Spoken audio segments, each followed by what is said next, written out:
نحمدہ و نصلی علی رسولہ الکریم اما بعد السلام علیکم ورحمۃ اللہ۔ حضرت انس بن مالک رضی اللہ تعالیٰ عنہ کہتے ہیں کہ ایک مرتبہ ایک شخص نبی کریم صلی اللہ علیہ وسلم کی خدمت میں حاضر ہوا اور عرض کیا، یا رسول اللہ صلی اللہ علیہ وسلم، میرا جہاد پہ جانے کو بہت جی چاہتا ہے، لیکن مجھ میں اب ہمت نہیں، طاقت نہیں، مجھے کچھ ارشاد فرمائیں تاکہ میرے دل کی تسلی ہو جائے۔ تو نبی کریم صلی اللہ علیہ وسلم نے ارشاد فرمایا، تمہارے والدین میں سے کوئی زندہ ہے؟ اس نے عرض کیا، جی ہاں یا رسول اللہ صلی اللہ علیہ وسلم، میری والدہ صاحبہ حیات ہیں۔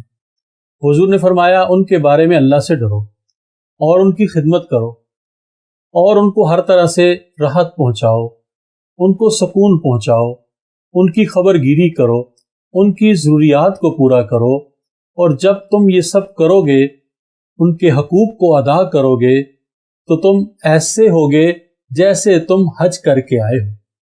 اللہ تمہیں حج جتنا ثواب عطا فرمائیں گے۔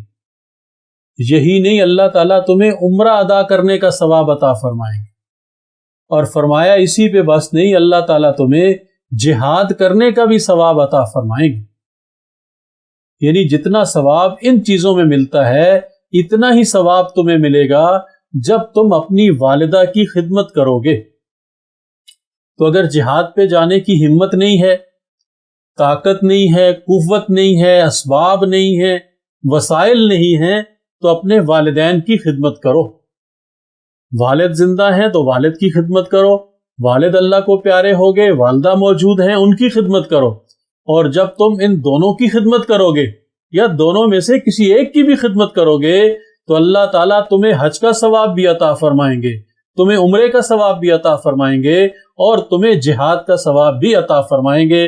دعا ہے کہ اللہ رب العزت ہمیں والدین کی خدمت کرنے کی توفیق عطا فرمائے، آمین۔